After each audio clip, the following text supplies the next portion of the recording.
Permission marketing is the idea of delivering anticipated, personal, and relevant messages that people want to get. And as obvious as that sounds, in 1996 and 1998, that was a revolutionary statement. That marketing and advertising were the same thing then, and that people thought that if you had money, you could interrupt whoever you wanted. And I started an internet company before the World Wide Web called Yoyodyne, and we invented permission marketing, the idea of only contacting people who wanted to hear from us. And the simple test is, would they miss you if you were gone? If you didn't show up, would people say, why didn't you show up? And most advertising doesn't meet that test. Well, we were having trouble explaining to big companies, our clients were people like American Express and Carter Wallace, why this worked. It would take us months to make a sale. So since I understood how to make books, I made a book about it. What I have discovered was that quite a journey occurred. First, I got kicked out of the Direct Marketing Association because they didn't approve of my heresy. And then a few marketers got the idea, but then you discovered companies like Groupon and Google being based completely on the idea. So it has created literally billions and billions of dollars of value. And I'm not responsible for all the email you get in your inbox, but the email you want to get, I'll take a little bit of credit for that.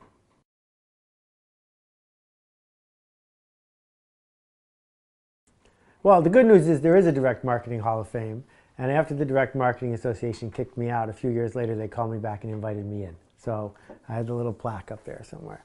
Anyway, this idea that you can build an entity around it, we see it in American politics now far more than it ever was before. We see it in companies like Blue Apron and Dropbox and Slack, all of which are built on this idea that we can communicate to people in ways that they want to be communicated to. It turns out that's more valuable than stuff. That Amazon's value isn't based on its warehouse. It's based on the fact that 100 million people around the world want to hear from Amazon. I think that counts as a case study.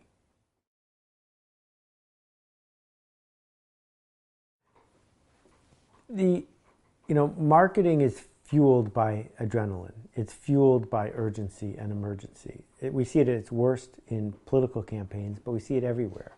We don't have time to do it right, but we always have time to do it over.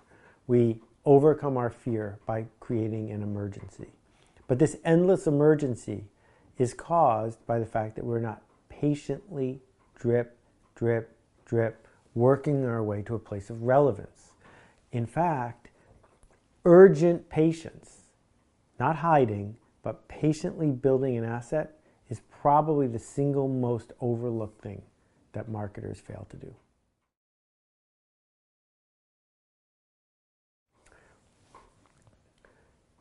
People only buy from you for two reasons.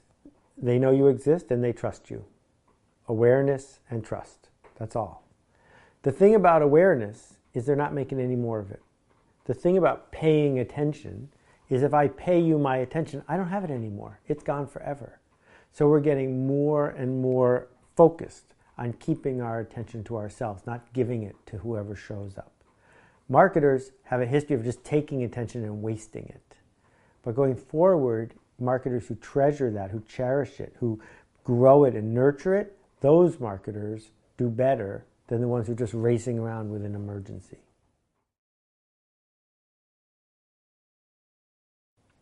Well, the biggest mistake marketers make over and over again is the hubris of selfishness, the narcissism of, I made this, it was really hard, you should look at me, I own, and you owe me your attention. There's no humility there. There's no generosity there. There's no connection there. So that is the big shift that we need to make. We need to make the shift away from having a tantrum and acting like a 3-year-old to patiently earning the attention of the people we seek to serve.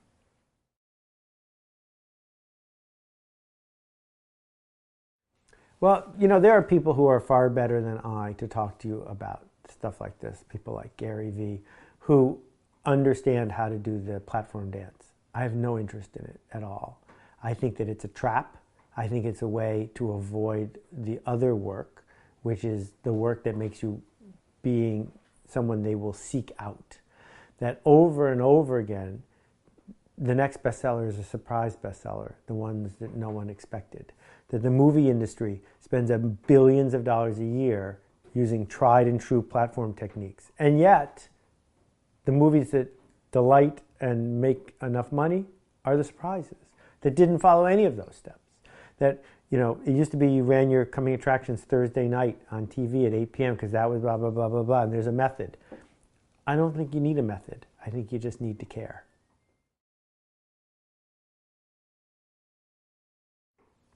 Reporting and storytelling. Well, some journalists would like us to believe that reporting is different than storytelling, but of course it's not. There are 1,000 ways to report a story. Is there a true way? If 4 people see a car accident, does one person actually see what happened and the other 3 are wrong? Or do all 4 of us process it in our own way? That American television covers news differently than Dutch television. Are they both doing reporting? Of course they are. But what we know is that human beings process incoming information by telling themselves a story about what they saw, a story about what change it's going to require, a story about how it fits into their existing worldview. And so there are people who are believing nonsense, like they shouldn't get their kids vaccinated, which is dangerous. Are they evil? I don't think they're evil. I just think they're telling themselves a story that has bad side effects. And these stories need ground to grow in, fertile ground, and that comes from our culture. The culture is all around us. Culture destroys everything. Culture beats the truth. Culture beats math. Culture beats any offer you can make. So we have to understand the culture. We have to understand the worldview. We have to understand the perspective of the person we are talking to.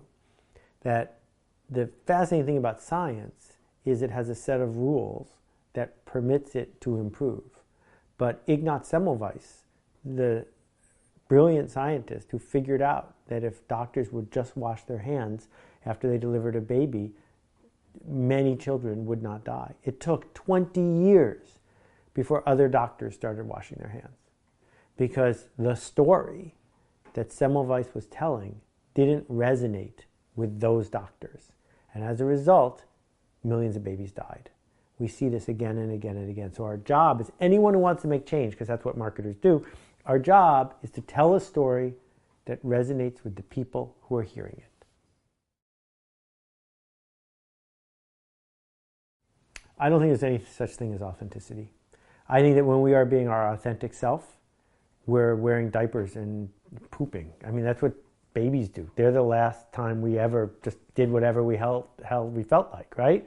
Ever since then, we've been faking it. We put on an outfit. Why? So when people see us, they will judge us differently. We comb our hair, we brush our teeth. We're doing all of these things, not because in that moment it's our authentic self, but because it's the self we choose to put forward.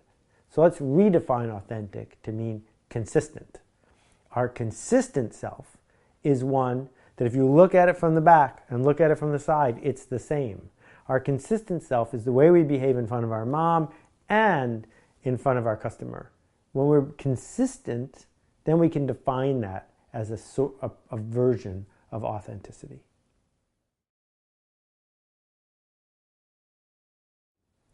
Well, I'm pretty good at not carrying regrets around too much because they just don't really work very well. But I'll give you a couple business examples. In 1993, the story was online services would only work if they made money. And I, at the time, was working with CompuServe, AOL, and Prodigy. And this thing came along called the World Wide Web. And I believed the story that we were in this static, controlled world, and if it didn't make money, it wasn't real. So I ignored the World Wide Web for a year and a half. I didn't sign up for all the domains I could have. I mean, I was halfway done doing it. I didn't build the website I should have built. I didn't engage in 17 other behaviors because the story, my worldview was, we were done. It was AOL, CompuServe, and Prodigy. No one else was welcome. And the World Wide Web, which made no money, which was slower, clunkier, and filled with junk, never going to amount to anything. Now, did other people see what was happening differently than I did? Of course they did, right? Jerry and David built Yahoo on the basis of them seeing what I saw and interpreting exactly the same data totally differently.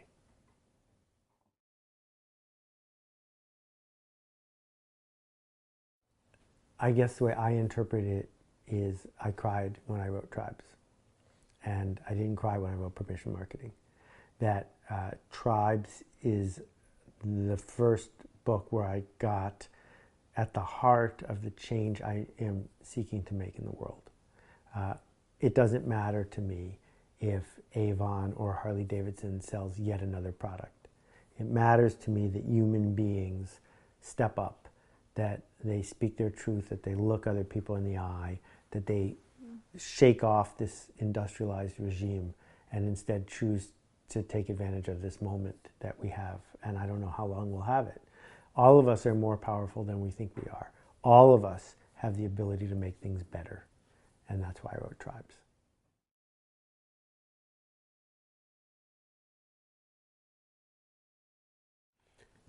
The idea of Linchpin is that when we walk away from the fact that Factory A is better than Factory B and that the way you're going to win is by having a more efficient factory, and we have to walk away from that because someone has more robots than you and someone is willing to be cheaper than you, then what do you have, right? Well, what you have is people.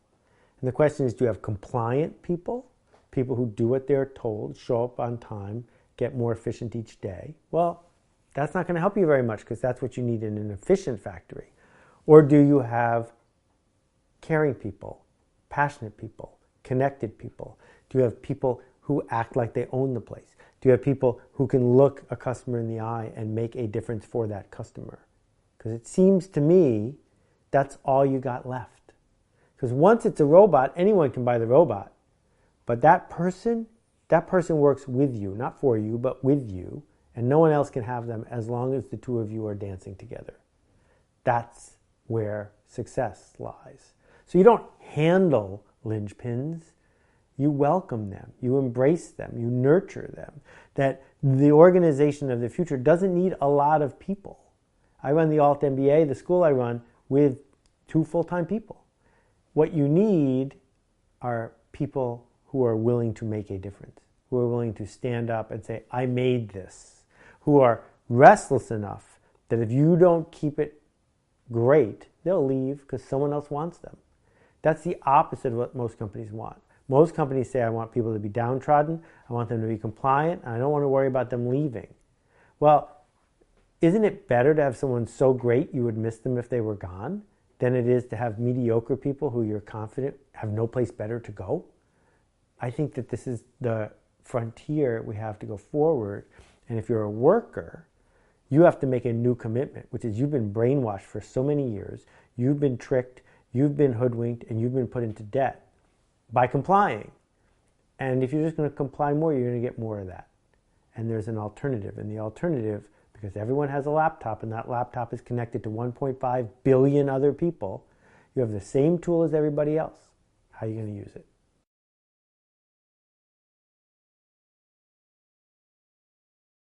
You know, it's a curse and a blessing that work as we know it, which only started 150 years ago, is now going away.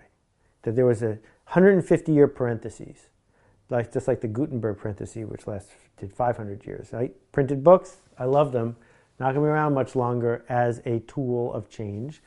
And that job where you go to a building and you stay there 40 hours and then you go home and then you do that again for 40 years and then you retire, that's gone. It's gone.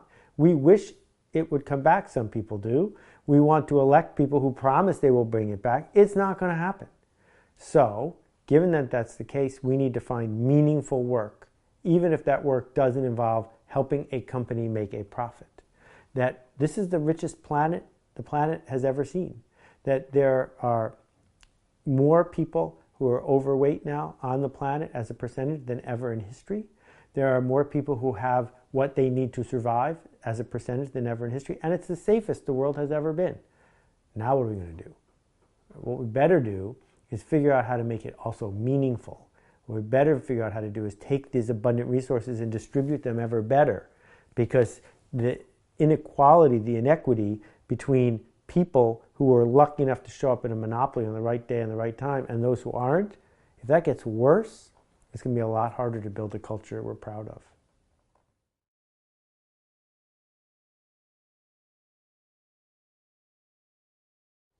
There's a difference between skill and talent. Skill is something you learn. Talent is something you're born with. I will grant you that dunking a basketball is a talent. I will never be able to dunk a basketball. But with few exceptions, almost everything in our life is a skill. Showing up on time is a skill. Learning how to read is a skill. Being persuasive is a skill. Being brave enough to speak up and speak the truth is a skill. Caring about customers is a skill. Heart surgery is a skill. So the lie of talent is letting yourself off the hook by saying, well, I wasn't born able to do that. Because you're not going to get in the MBA. I'm not going to get in the MBA. So let's leave that off the table. For everything else, it's about skill. And skill is easier to acquire now than ever before.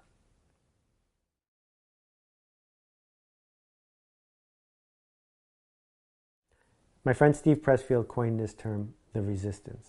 Resistance, he doesn't put the word "the" in front of it. Resistance is what gives us writer's block, which is a made-up disease. Resistance is what makes us hesitate, change our clothes 6 times before we go on a blind date, be nervous before we give a speech. It's our amygdala. It's the voice in the back of our head saying, don't do that, you're in trouble.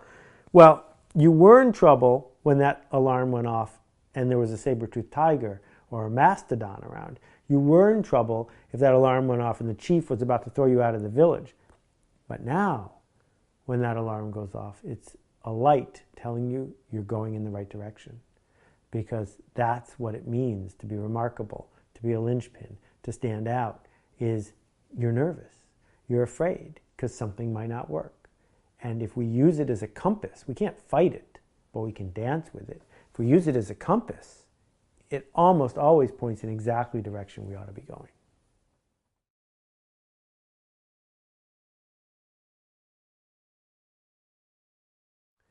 I'm spending a lot of time thinking about how deeply the fork in the river is getting dug into the ground. And on this side are the connected people who go ever deeper, doing the research, looking at what works, testing, measuring, figuring out what's going to pay off for our culture. And on this side are emotion-driven, knee-jerk, fear-based reactions of pick your own truth. And the problem with pick your own truth is that it leads to conspiracy theories, which lead to ever more pick your own truth. And sooner or later, you're just living in Gaga land, where there's no real connection to the things you believe and do and what actually works.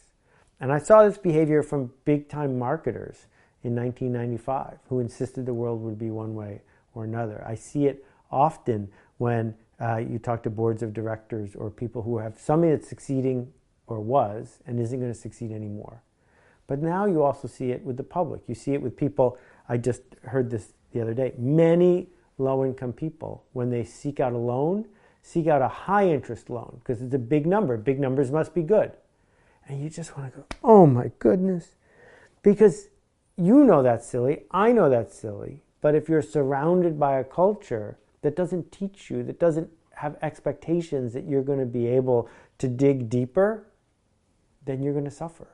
And I think we have to figure out how to bridge these gaps early and often to help people realize that the things we take for granted, that we can be warm and out of the weather and have enough to eat and all these other things, they came from a philosophy of test and measure, a philosophy of paying it forward and building a culture. And I feel ever more urgency that we need to do that now.